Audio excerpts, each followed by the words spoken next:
The truth doesn't knock. It waits until you're too quiet to ignore it. 3:07 a.m. The hospital room was dim, washed in pale blue light from a single monitor that beeped with quiet precision. Each sound steady, controlled like the life Daniel Hayes had built over the last 20 years. A life measured in numbers, contracts, and decisions no one ever questioned, except now lying still beneath stiff white sheets. He couldn't control the one thing that mattered. Sleep wouldn't come, not tonight, not after what the doctor had said about stress, about slowing down, about reconsidering priorities. Words that sounded weak to a man who had turned pressure into profit his entire life. So he did what he always did. He closed his eyes and pretended everything was fine, until a voice drifted in from the hallway, soft, steady, and completely unaware of him.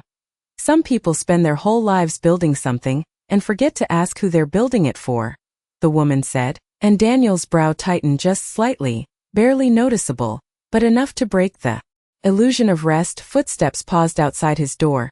A cart rolled softly, porcelain clinking against metal, then her voice again, quieter this time, almost thoughtful. I saw it before. A man in a room just like this, worth millions, maybe more, but when it mattered, there was no one left who actually cared. Daniel's fingers curled against the sheet, slow, controlled, but the monitor skipped once, just once, betraying him. He kept asking for his assistant, she continued. Not his family. Not his friends, just someone who was paid to stay. A small silence followed, heavy, filled with something unspoken, and Daniel felt it settle in his chest, unfamiliar, unwelcome. People think money protects them, she added softly. But it doesn't protect you from being alone. The words didn't sound sharp, they weren't meant to hurt, and somehow that made them worse because they didn't feel like judgment, they felt like truth. And truth didn't argue, it just stayed. Daniel's breathing slowed, but not from calm, from something deeper, something shifting. My dad used to say, her voice continued, almost a whisper now. The scariest moment isn't when everything falls apart. It's when you realize you built it wrong from the start.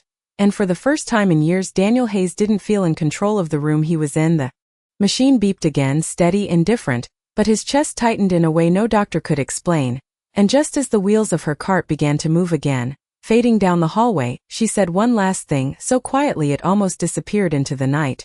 Some people don't need more time. They just need the truth before it's too late. And Daniel's eyes opened slowly, staring into the dim ceiling. No longer pretending to sleep, Daniel did not move right away. His eyes fixed on the ceiling as if the pale light above him might rearrange itself into something that made sense, but nothing changed, the same soft glow, the same steady beeping, the same silence that now felt louder than anything he had heard in years. His throat tightened slightly, not from pain, but from recognition, the kind that crept in slowly and refused to leave. He turned his head just enough to glance at the chair by the window, empty, perfectly aligned, untouched since he had been admitted 12 hours ago. No jacket draped over it, no phone charging beside it, no sign that anyone had rushed in to sit there. He exhaled quietly, longer this time, then closed his eyes again, not to sleep but to listen, because for the first time, he was not trying to block the world out. He was waiting for it. The hallway had gone still, but the echo of her voice lingered, replaying in fragments. Built it wrong, no one left. The truth before it is too late. Each phrase landing heavier than the last. Daniel swallowed. His mind reaching instinctively for distraction, numbers, deals, schedules, anything that used to anchor him, but they felt distant now, like something that belonged to another version of himself, one that would have dismissed everything she said as naive, irrelevant. But that version was quiet tonight, replaced by something unfamiliar, something questioning. A soft shuffle outside pulled his attention back. The faint sound of footsteps returning, slower this time, measured, and then the gentle creak of his door opening just a few inches, light from the hallway stretching across the floor. Sir, her voice said, softer now, closer. I did not mean to wake you. Daniel kept his eyes closed for a second longer, then opened them slowly, meeting her gaze as she stepped in. Emily Carter, her name stitched neatly on the edge of her uniform, a coffee tray balanced in her hands, steam rising in thin curls. She paused when she saw him awake, just for a moment, then adjusted her posture, calm, professional but not distant. Could not sleep? She asked, not as a routine question, but as if she already knew the answer. Daniel studied her for a second, not her uniform, not her role, but her eyes, steady, unafraid, and something about that unsettled him more than any boardroom ever had. You talk a lot for someone who thinks no one is listening, he said finally, his voice low, controlled, but lacking its usual edge. She did not flinch, did not apologize immediately. Instead, She set the coffee down gently on the small table beside him, aligning it carefully as if the details mattered. Sometimes, she replied, her tone even. People only hear what they are ready for. Daniel let out a quiet breath, almost a laugh, but without humor. And what makes you think I am ready? He asked, turning slightly toward her. She met his gaze without hesitation. You are awake at 3 in the morning, she said simply. That is usually when the truth stops waiting. The monitor continued its steady rhythm, but something in the room had shifted, subtle, almost invisible, like a door opening just enough to let something in. Daniel glanced at the untouched coffee, then back at her, and for the first time in a very long time, he did not reach for control, he reached for a question. What happened to your father?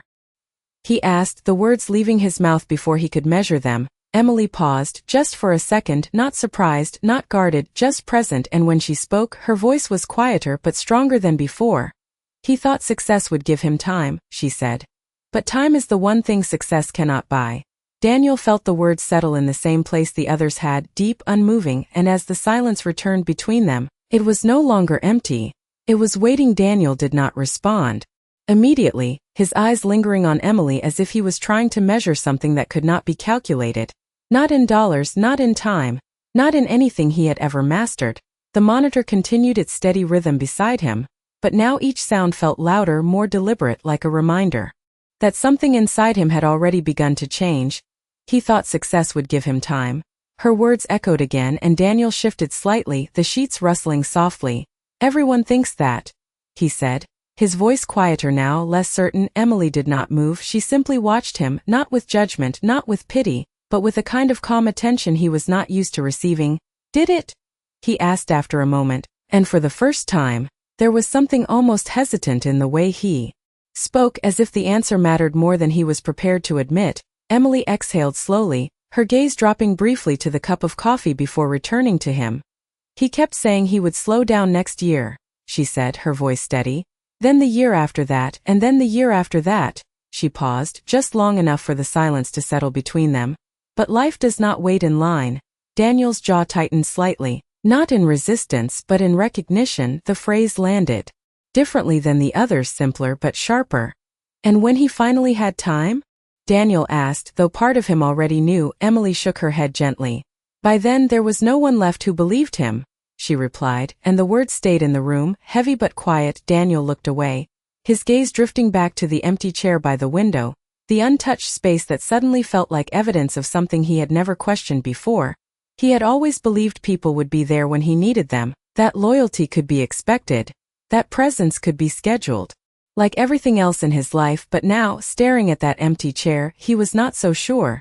People always come when it matters, he said, almost automatically, as if repeating something he had told himself for years. Emily tilted her head slightly, considering him. They come when they feel it matters, she corrected softly. And those are not always the same thing. Daniel blinked slowly, the distinction subtle but undeniable, and for a moment, he said nothing, because there was nothing immediate to defend, no quick argument to restore control, just the quiet weight of a possibility he had never allowed himself to consider. You think I am like him? He said finally, not accusing, not defensive, just stating it as a question he was ready to hear answered. Emily did not rush, she did not soften the moment with polite denial. Instead, she stepped a little closer, just enough for the light to catch her face more clearly. I think, she said carefully, that you built something impressive. Her voice remained calm, but there was something deeper beneath it, something honest. But I also think you might not have noticed what it cost you. Daniel's breath slowed, each inhale measured, each exhale heavier than the last, and for the first time the silence in the room did not feel like something to escape, it felt like something revealing itself layer by layer. And if I did? He asked quietly, his eyes returning to hers, searching now, not challenging. Emily held his gaze steady as before. Then you would not be awake right now, she answered, and the simplicity of it landed harder than anything else she had said, because it left no space for negotiation, no angle to reframe, just a truth that stood on its own. And Daniel Hayes, a man who had spent his entire life controlling outcomes, felt something shift inside him that he could not control at all. Daniel did not look away this time. His eyes fixed on Emily as if something inside him had finally decided to stop running. The silence stretched between them, not uncomfortable, not empty, but heavy with everything he had never said out loud. The monitor continued its quiet rhythm, steady, indifferent. But now it sounded less like control and more like time passing. And for the first time in years, Daniel felt it, not as a number but as something slipping. I always thought, he began slowly, his voice lower than before, that if I built enough, nothing else would matter. The words came out measured, careful, like he was testing each one before letting it exist. Emily did not interrupt, she simply stood there, listening, the same way she had listened to every word that was not spoken earlier. I made sure everything was secure, he continued, his gaze drifting briefly toward the window where the city lights flickered faintly in the distance. The company, the investments, the future, everything was covered. He paused, his jaw tightening slightly. But I never checked if anyone was still there. The admission settled in the room like a quiet confession, and for a moment even the sound of the machine seemed softer, as if giving space to what had just been said. Emily shifted her weight slightly, not stepping closer, not stepping away, just present. People do not leave all at once, she said gently. They leave in small moments, the ones we think we can afford to miss. Daniel closed his eyes briefly, and in that darkness, images surfaced without invitation. Missed calls he had ignored, dinners he had rescheduled, conversations he had shortened because something more important was waiting, or at least that was what he had believed at the time. He exhaled slowly, the breath uneven. I thought there would always be time to fix it, he said, almost to himself. Emily nodded slightly, her expression calm but knowing. That is the most expensive assumption people make, she replied, her voice steady. Because it costs something you cannot earn back. Daniel opened his eyes again, and this time, there was no distance in them, no calculation, just a quiet realization settling into place piece by piece. Do you think it is too late? He asked, the question simple, but carrying more weight than anything he had negotiated in a boardroom. Emily did not answer immediately, she looked at him carefully, as if the answer depended not on time, but on something else entirely. That depends, she said after a moment, on whether you are asking because you are afraid, or because you are ready. Daniel's brow furrowed slightly, the distinction subtle but important, and for once, he did not rush to respond. He let the question stay, let it settle, the way her words had been settling all night. The room remained quiet, the soft hum of distant hospital activity barely reaching them. And then slowly Daniel turned his head toward the empty chair again, but this time, he did not see it the same way. It was no longer just empty, it was a space he had left unfilled, a place where something could have been, should have been, if he had chosen differently. His hand moved slightly against the sheet, not gripping it this time but releasing it, as if letting go of something he had been holding onto without realizing it. If I am ready, he said quietly, his eyes returning to Emily, steady now. What does that change? Emily met his gaze without hesitation, her voice calm but certain. It changes what you do next, she said, and the simplicity of the answer did not make it lighter, it made it undeniable, because for the first time Daniel Hayes understood that the life he had built was not finished, it was still being decided, and for once the next move was not about profit or control or power, it was about something he had spent years ignoring, and now could not ignore any longer. Daniel did not speak right away, but something in his posture had changed, subtle, almost invisible, yet unmistakable. His shoulders no longer carried that rigid tension, his gaze no longer searched for control, it stayed steady, present, as if for the first time he was not trying to get ahead of the moment, but to understand it. The monitor continued its quiet rhythm beside him, but now it felt less like a countdown and more like a reminder that there was still time, not endless, not guaranteed, but still there, waiting to be used differently. What you do next? He repeated, softly, as if testing the weight of the words, and then a faint, almost ironic smile touched his lips. That used to be the easiest question for me, he added, his voice carrying a trace of something unfamiliar, not confidence, not certainty, something closer to honesty. Emily watched him without interruption, her expression calm but attentive. And now? She asked gently. Daniel exhaled slowly, his eyes drifting for a moment to the ceiling, then back to her. Now it feels like the only question I never answered, he admitted, and there was no hesitation in it, no attempt to reshape it into something stronger, just the truth as it was, simple and unguarded. The room held that truth quietly, without judgment, without urgency, just space. Emily nodded slightly, as if recognizing something she had seen before, not in him specifically, but in others who had reached this same quiet edge. Most people think change is something big, she said, her voice even. Something dramatic. Something everyone notices, she paused briefly, letting the idea settle. But it usually starts with something small, something no one sees. Daniel listened closely, not interrupting, not analyzing, just taking it in. Like what? He asked, and this time the question was not strategic, it was genuine. Emily glanced toward the empty chair by the window, then back at him. Like choosing who you call first when you leave here, she said, and the simplicity of it landed with more force than anything else she could have said. Daniel followed her gaze to the chair, and this time, he did not just see the absence, he felt the choice behind it, the years of decisions that had quietly shaped that emptiness. He swallowed slowly, his hand moving slightly across the sheet, not restless, just aware. I do not even know if they would answer, he said, the words quiet but honest. Emily did not look surprised, she did not rush to reassure him, instead she nodded once, acknowledging the reality of it. That is not something you control, she replied. But you do control whether you try. Daniel let out a slow breath, the kind that seemed to carry more than air, as if something inside him was shifting, making room for something else, something he had not allowed before. I have spent my whole life making sure I never needed anyone, he said, his voice steady but softer. Now it feels like I might have made that true. Emily held his gaze, her expression unchanged, but her voice carried a quiet certainty. Needing people is not weakness, she said. It is the only thing that makes everything else mean something. The words did not echo loudly, they settled deep and still, and Daniel felt them in a place that numbers and deals had never reached. He looked at her for a long moment, not as someone passing through his life for a brief shift, but as someone who had just altered the direction of it without raising her voice, without demanding anything in return, just by saying what was real. And for the first time, Daniel Hayes did not think about what he had built or what he had lost. He thought about what he might still choose, and that thought, quiet as it was, felt more powerful than anything he had ever controlled. The room remained still, but something inside it was no longer the same. The silence had shifted, no longer heavy with avoidance but filled with awareness. Daniel's eyes moved again toward the chair by the window, but this time he did not look at it for what it lacked.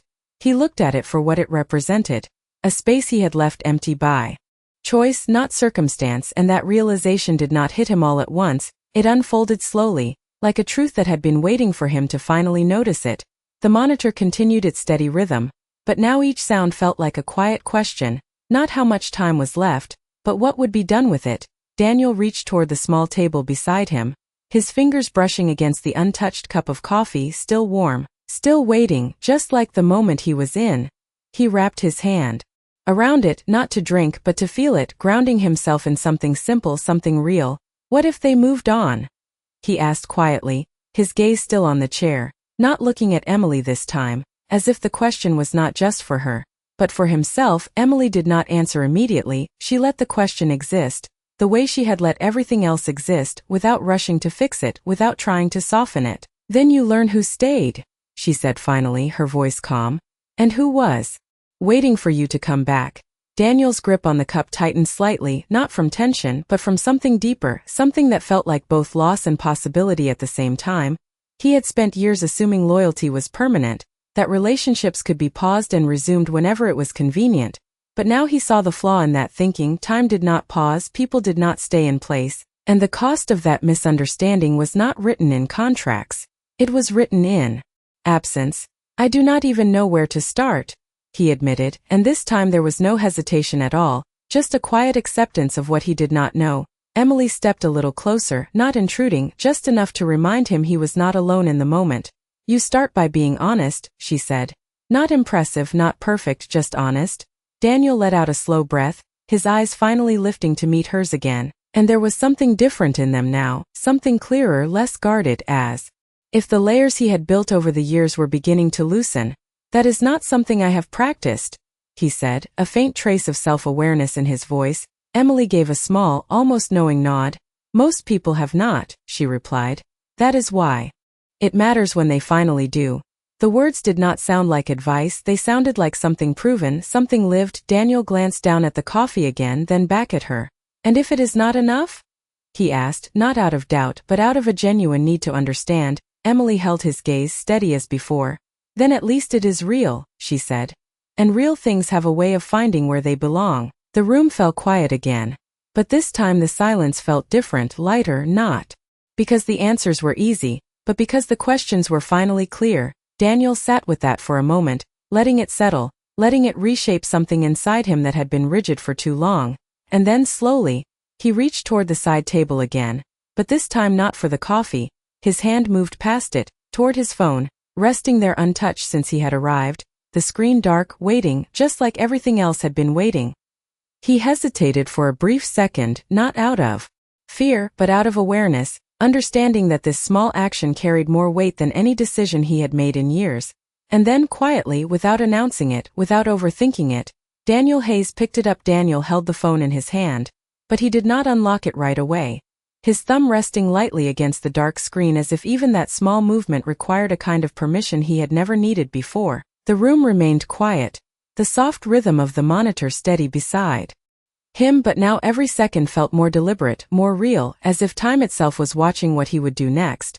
He stared at the reflection of the ceiling light on the glass, faint, almost distant, and for a moment, his mind reached for the familiar instinct, delay it, think it through, calculate the outcome, but this time, something stopped that pattern before it could take hold, something quieter but stronger, the same voice that had been unfolding inside him all night, reminding him that not everything important could be predicted.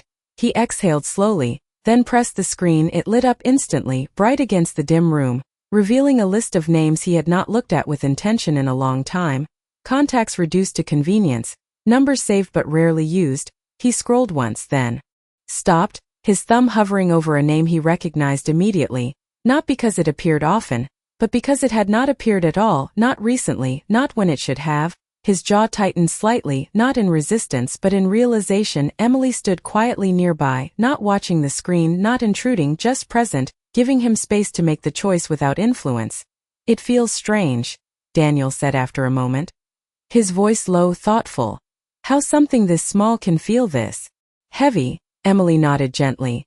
"Because it is not small," she replied. "It just looks that way from the outside."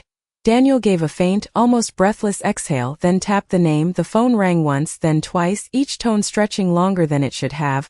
His eyes stayed on the screen, but his focus was somewhere deeper, somewhere he had avoided for years. The third ring echoed, and for a brief second, he considered ending the call, retreating back into the version of himself that never risked uncertainty. But before that instinct could take over, the line clicked. "Hello?" The voice on the other end was cautious, unfamiliar in its distance, yet unmistakably known. Daniel's breath caught slightly, not from surprise, but from the weight of hearing it again.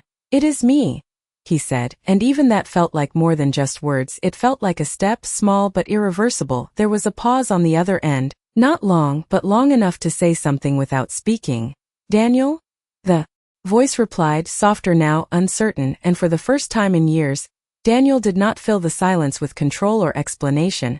He let it exist, then answered with something he had not said in a very long time. "I should have called sooner." The words were simple, unpolished but real, and that made them heavier than anything he could have prepared. The line stayed quiet for a moment, then the voice responded, not warm, not cold, just honest. "You should have."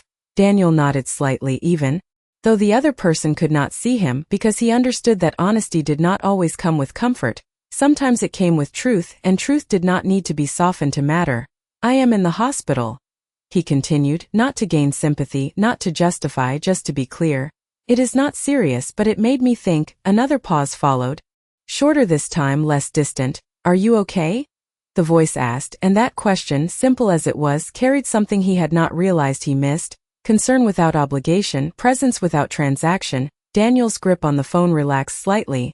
"I am starting to be," he said, and for the first time the words felt accurate. Not because everything was fixed, but because something had finally begun.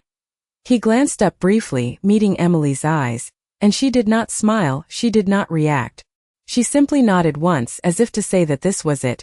This was how it started, not with a grand gesture, not with a perfect plan, but with a single honest moment that changed the direction of everything that followed. And as Daniel listened to the voice on the other end, responding, asking, staying, he realized that the empty chair by the window no longer felt permanent. It felt possible. Daniel did not realize how long the call lasted. Time moved differently now, not in measured blocks of productivity, but in quiet exchanges that did not need to be rushed. The voice on the other end shifted from cautious to present, not fully warm, not yet familiar again, but no longer distant, and that alone felt like something earned, not given. He listened more than he spoke, something he had not done in years, letting the pauses happen without filling them, letting the other person choose what to say. And when the conversation finally slowed, it did not end abruptly, it softened like something that might continue again.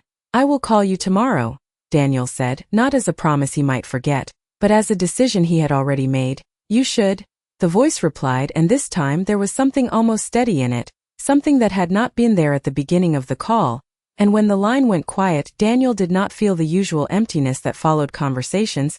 He felt something else, something small, but real. He lowered the phone slowly, his hand no longer tense, his breath even, and for a moment, he simply sat there, letting the silence return.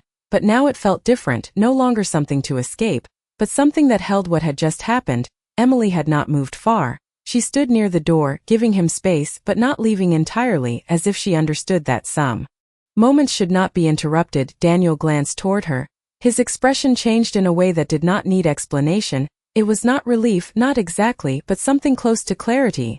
"They answered," he said quietly, not as a report, but as a realization. Emily nodded once, her gaze steady. "That matters," she replied, and there was no exaggeration in her tone, just a simple acknowledgement of what had taken place. Daniel leaned back slightly against the pillow, his eyes drifting again to the chair by the window, and for the first time since he had entered the room, it did not feel like a reminder of absence. It felt like a place that could be filled, not immediately, not perfectly, but gradually, honestly. "I always thought fixing things meant doing something big," he said after a moment, his voice thoughtful. "Something visible, something that proves it." Emily stepped a little closer, just enough for her voice to carry without effort. "That is how people impress others," she said. "But it is not how they rebuild trust." Daniel considered that, his fingers resting loosely around the phone, no longer gripping it like a tool, but holding it like something meaningful. "So it is this?" he asked, lifting the phone slightly, not questioning but understanding. Emily gave a small nod. "It is this," she confirmed. "And then doing it again tomorrow?" The simplicity of it did not reduce its weight, it defined it. Daniel looked down at the screen, now dark again but no longer untouched, no longer distant. It carried the echo of what had just happened, a connection that had not existed an hour ago. "I do not know if it will be enough," he admitted, not with doubt, but with honesty. Emily met his gaze without hesitation. "Enough is not something you decide all at once," she said. "It is something you build, the same way you built everything else, just differently this time." Daniel let out a quiet breath, the words settling into place, reshaping something inside him that had been rigid for too long. And as he looked around the room again, nothing had physically changed, the same walls, the same light, the same steady rhythm of the monitor, but everything felt different because for the first time the direction of what came next was no longer automatic, it was chosen, and that choice, simple as it seemed, carried more meaning than anything he had ever controlled before. The room grew quieter as the night edged closer to morning, the faint blue light outside the window softening just enough to hint that time was still moving forward. Whether anyone noticed or not, Daniel sat with the phone resting loosely in his hand, no longer staring at it, no longer questioning it, just aware of what it now represented, not a tool, not a distraction, but a bridge he had finally chosen to cross. The monitor beside him continued its steady rhythm, but it no longer felt like something separate from him. It felt connected, like each beat marked not just time passing, but something beginning. He glanced again at the chair by the window, and this time, instead of imagining who might sit there, he thought about who he had kept from ever getting the chance. The thought did not arrive with guilt alone, it came with clarity, the kind that did not accuse but revealed, and that made it harder to ignore. "You are thinking again," Emily said quietly from near the door, her voice gentle but certain. Daniel looked over at her, not surprised that she had noticed but almost expecting it. "I always am," he replied, a faint trace of honesty in his tone that had not been there before. Emily stepped a little closer, her presence calm, unhurried. "That is not the same kind of thinking," she said, her eyes steady on him. "This one is different." Daniel considered that, his gaze shifting briefly, before returning to her. "It feels different," he admitted. "Like I am not trying to solve something. I am trying to understand it." Emily gave a small nod, as if that distinction mattered more than anything else he could have said. "That is where it changes," she replied. "Because understanding does not rush and it does not force an outcome."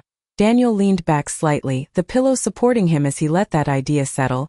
He had spent years forcing outcomes, shaping situations, controlling variables, but none of that applied here, not to this, not to what he was beginning to see. I used to think clarity came from having answers, he said after a moment, his voice thoughtful. But now it feels like it comes from asking the right questions. Emily watched him carefully, not interrupting, not correcting, just letting him reach that realization on his own. That is because answers can be wrong, she said softly. But the right question will always lead you somewhere real. Daniel let out a slow breath, his gaze drifting once more toward the window, the faint light growing slightly stronger now, outlining the edges of the city beyond, still distant, still unchanged, yet somehow different to him. I do not know how many things I got wrong, he said quietly, not looking at her now, but not hiding from the thought either. Emily did not rush to reassure him. She let the weight of the statement exist, then responded with something simple, something grounded.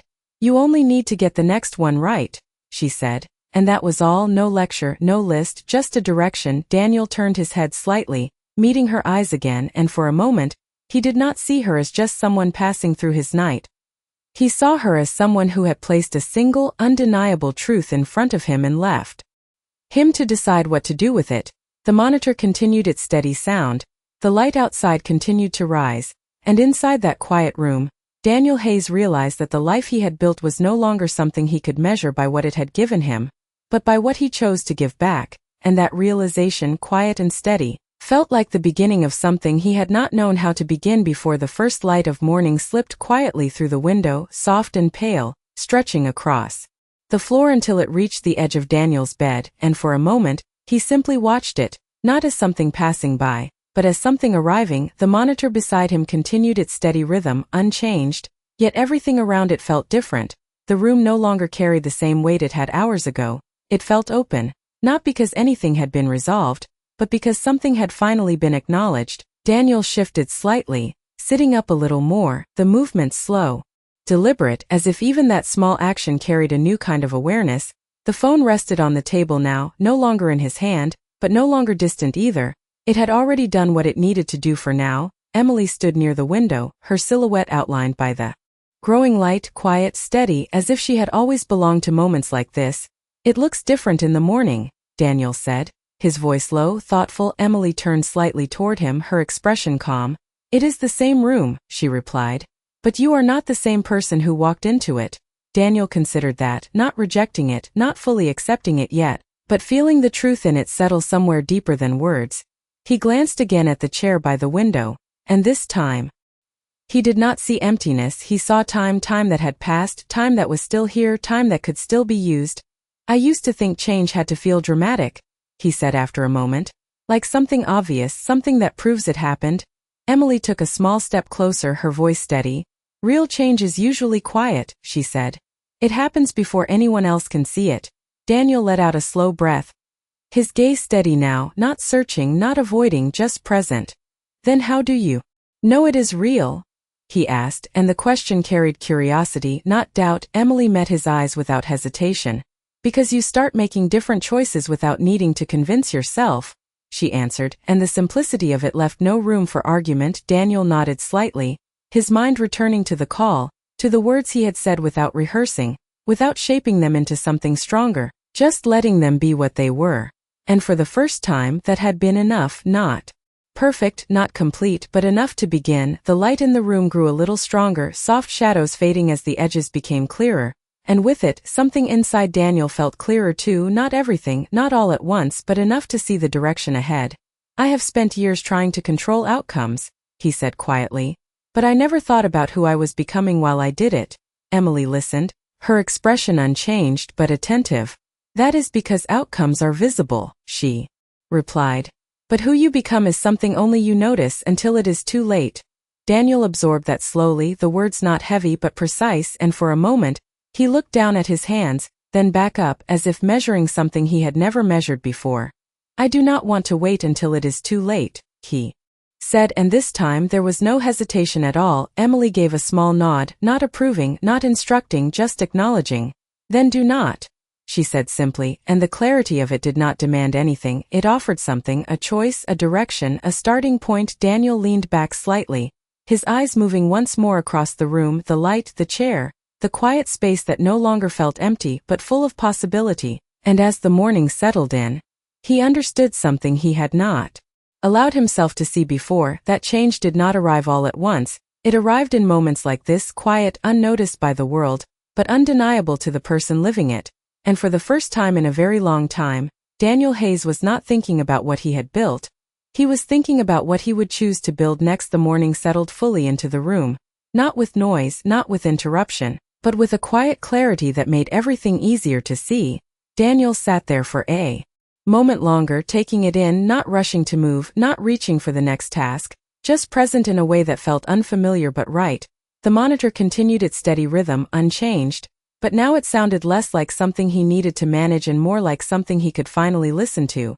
He shifted slightly, sitting up straighter, the small movement carrying more intention than it had hours before, and as he did, his eyes moved again to the chair by the window, but this time he did not look at it as a question, he looked at it as a possibility he had already begun to answer. The phone rested on the table beside him, quiet, but no longer untouched, and for a moment, he considered reaching for it again, not out of urgency, not out of habit, but because something inside him had changed the meaning of that action. "You are thinking about the next step," Emily said softly, her voice steady, not intrusive. Daniel glanced at her, then back at the phone. "For the first time," he replied. "It does not feel like a strategy." Emily gave a small nod, understanding without needing explanation. "That is how you know it matters," she said. Daniel let out a quiet breath, his gaze steady now, not searching, not uncertain, just aware. "I used to plan everything," he said. "Every move, every outcome, every possible risk." He paused briefly, then added, "But none of that prepared me for this." Emily stepped a little closer, her presence calm, grounded. "Because this is not something you control," she replied. "It is something you choose." The distinction settled between them, simple but undeniable. Daniel nodded slowly, the weight of that difference becoming clearer. He looked down at his hands for a moment, then back up.